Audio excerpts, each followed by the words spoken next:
Well, when I came out here yesterday and tried to cold start, turned the key.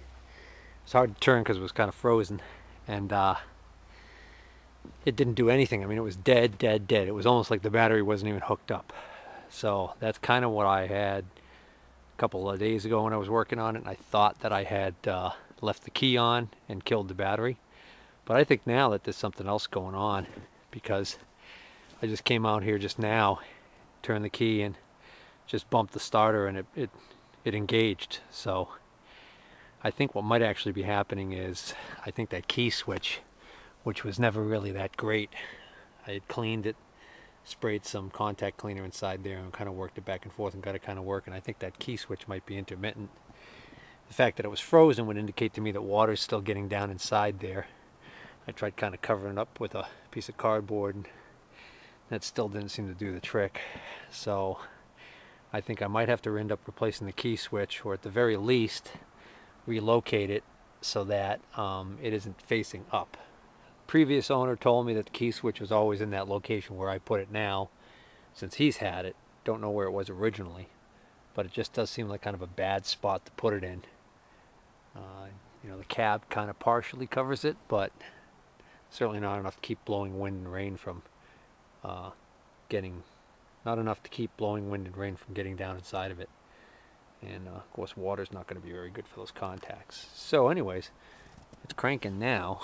So I was going to try and start it, but my shutoff is frozen again. So I'm going to try the same trick I tried the other day, which was heating this plate right here, which is right on the opposite side of the low spot in the cable where I think the water's collecting and freezing. Alright, we got the shutoff in the correct position now.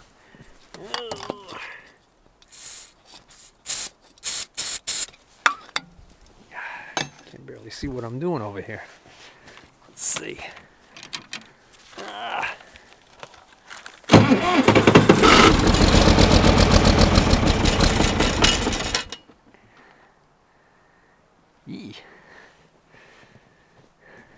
Almost.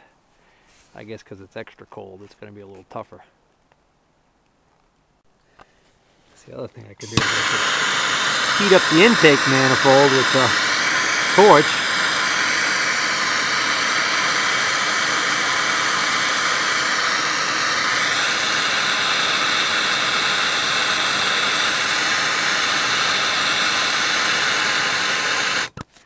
See if that helps any. Almost fell in the snow. Not quite. Alright, I got some more starting fluid in there. This time it sounded like I hit the throat of the intake. I think I was missing it before. That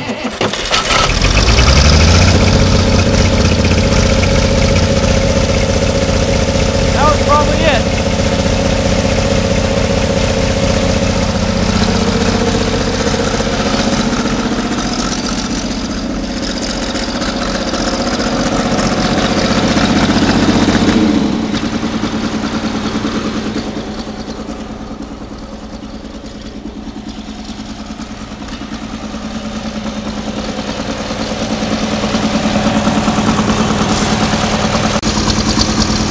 Well, I just got the camera wet, so I don't know what the heck, how good it's working, but figure for the heck of it, see if that alternator, if I short the wire, if the alternator will start charging again.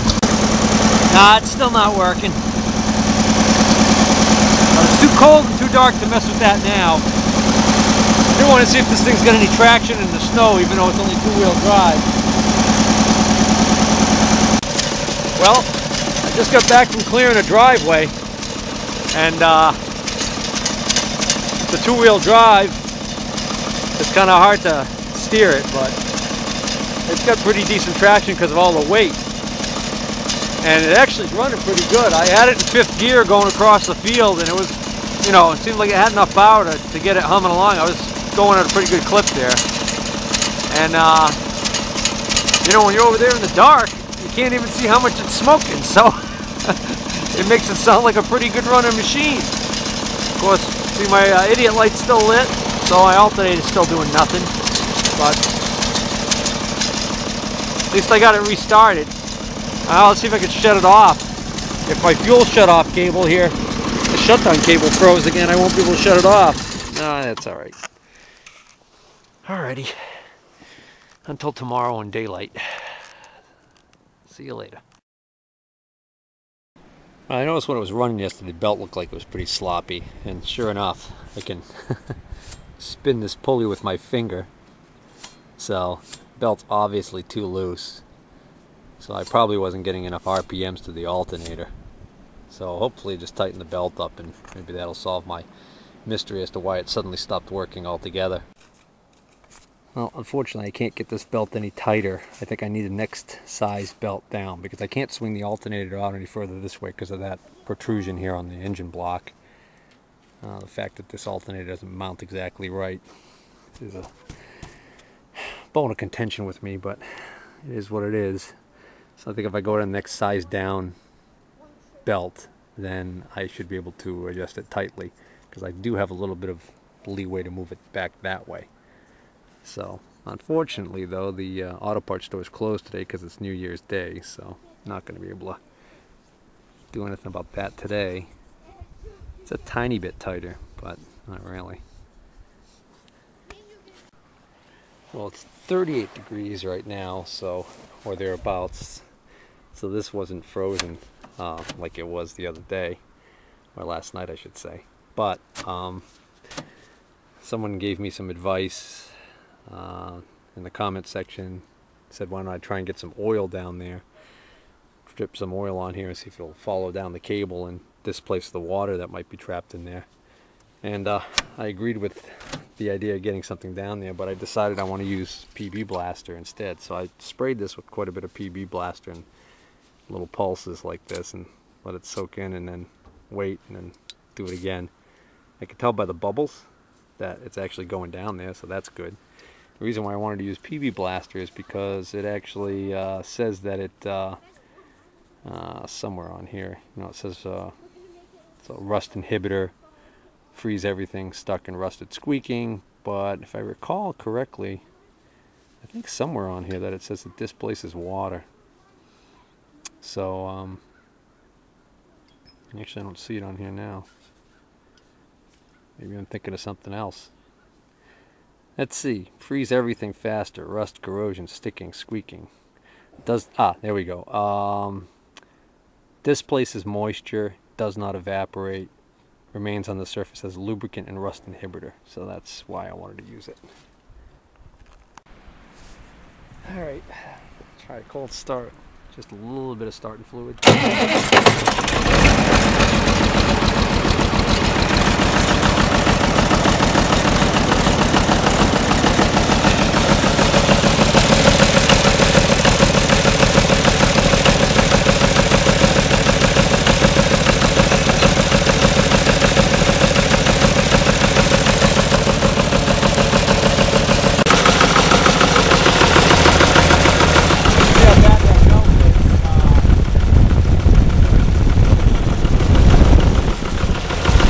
Looks like it's spinning pretty fast.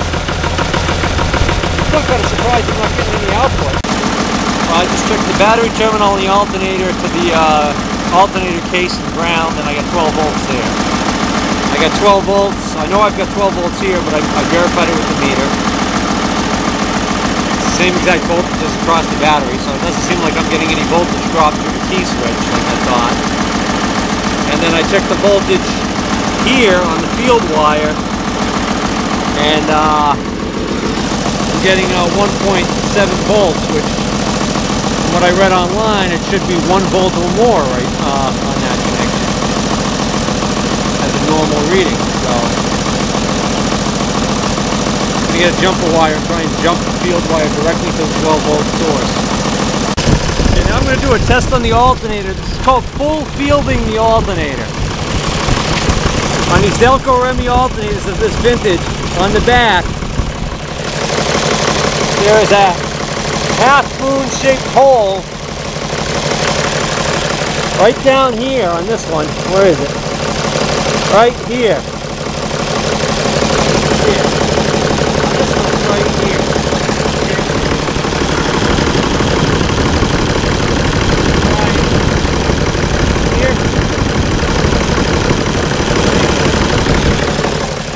Anyways, you stick a screwdriver, small screwdriver in there, about 1/4 of an inch or 3/8 of an inch. It'll hit the back of the regulator module. And then you make sure it's touching the edge of the case. And essentially what you do is that ends up grounding out that module so it full fields the alternator. And what will happen is, depending on the RPMs, the voltage should go up dramatically. As a matter of fact, if your RPMs are high, too high, the voltage can get to an excessive level.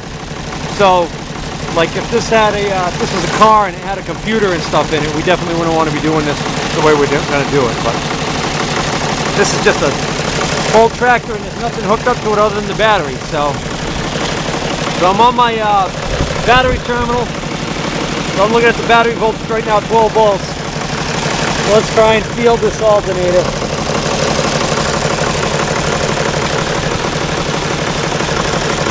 I'm getting anything.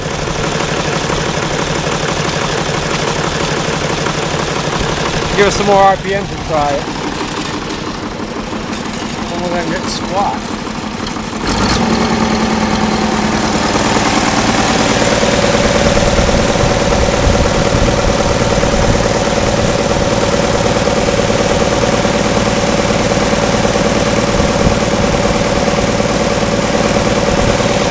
Well, either I got the wrong test hole or I ain't getting squat out of it.